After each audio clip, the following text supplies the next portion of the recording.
राजा एक सरकारी ऑफिस में काम करता था। राजा अपने गांव से शहर नौकरी के लिए आया था। राजा का ऑफिस उसके घर से काफी दूर था। एक दिन राजा को ऑफिस से घर जाने के लिए लेट हो गया था।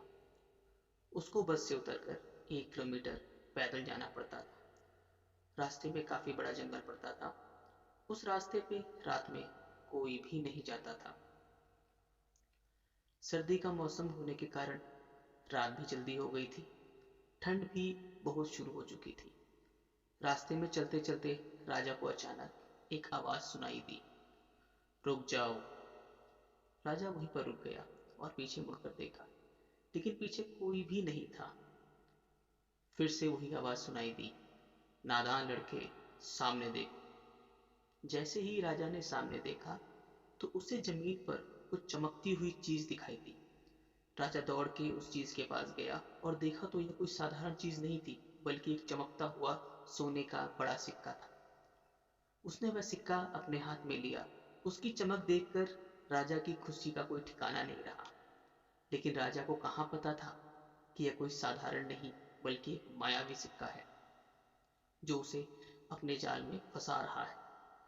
अचानक उस सिक्के में से आवाज आई, मैं जानता हूँ तू गरीब है, मैं तेरे सारे सपने पूरे कर सकता हूँ अगर तू चाहे तो। राजा बोला, हाँ, मैं अमीर होना चाहता हूँ। अगर तुम्हें अमीर होना है तो इस जमीन को खोदो। इस जमीन के नीचे बहुत सारे सिक्के हैं, वो सारे तू ले ले। राजा खुश हो गया। उसने उस सिक्के को अपनी जेब में डाला और जमीन खोदना शुरू किया। करीबन 3 से 4 फीट खोदने के बाद उसे एक त्रिशूल मिला। फिर उसे एक माला मिली। अचानक राजा डर के मारे चिल्लाने लगा। इसके कारण उसका संतुलन बिगड़ गया और वह जमीन पर गिर पड़ा, क्योंकि उस गड्ढे में सिक्के नहीं बल्कि किसी इंसान का कटा हुआ सिर था। अचानक वह सिर हवा में उड़ने लगा और बोला, डरो मत, मैं तुम्हें हानि नहीं पहुंचाऊंगा। मैं तुम्हारी परीक्षा ले रहा हूँ। मैं तुम्हें बहुत सारे हीरे जवाहरात दूंगा। बस मेरी बात ध्यान से सुनो। मैं जहां जहां जाता हूँ वहां मेरे पीछे आओ। फिर वह सिर हवा में उड़ा और जंगल की ओर बढ़ने लगा।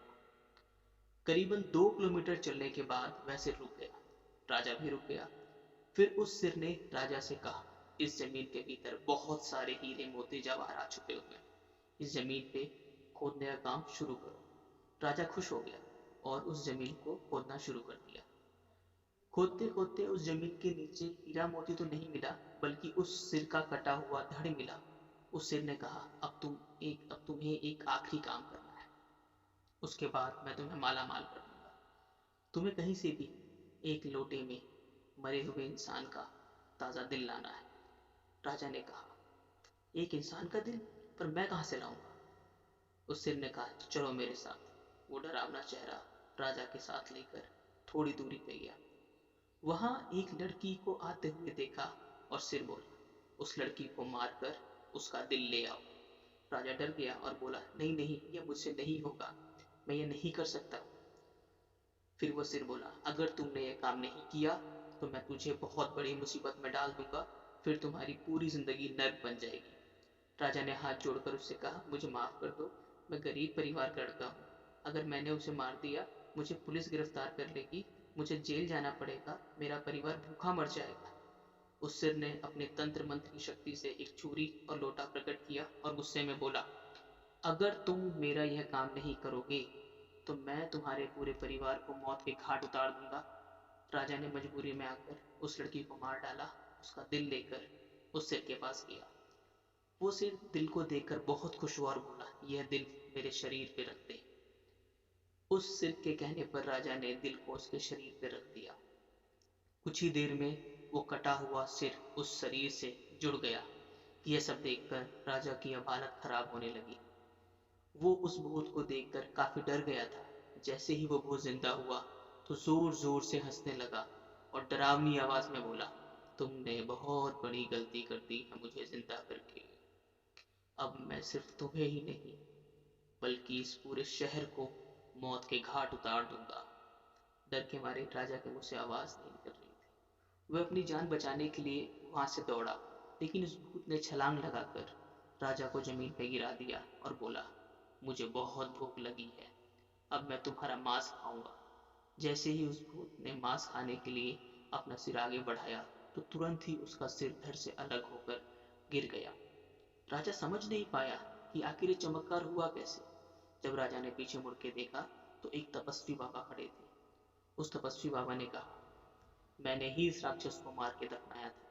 जैसे ही तुमने उसके सिर को जमीन से बाहर निकाला तो मुझे पता चल गया था, इसलिए मैं तुम्हारे पीछे पीछे यहाँ तक आ गया और मैंने अपनी मंत्र शक्ति से उस भूत को फिर से मार दिया।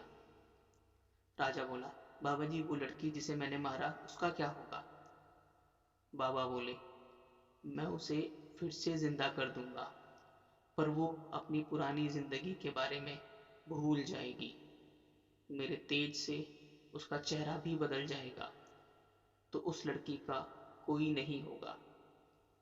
राजा बोला, बाबा जी आप उसे जिंदा कर दो, मैंने उसे मारा था तो मैं ही उसे अपने पास अपनी बहन बना के रखूंगा। बाबा जी खुश हुए और लड़की को जिंदा कर दिया। फिर बाबा जी बोले, अब तुम निश्चिंत होकर अपनी बहन को लेकर अपने घर जाओ, अब तुम पर कोई खतरा नहीं है। फिर राजा उस लड़की को लेकर अपने घर आ गया। आज भी राजा को रात में बाहर जाने से डर लगता है। अगर आप सभी को ये कहानी पसंद आई हो तो प्लीज़ हमारे इस चैनल को लाइक करें, शेयर करें, सब्सक्राइब करें।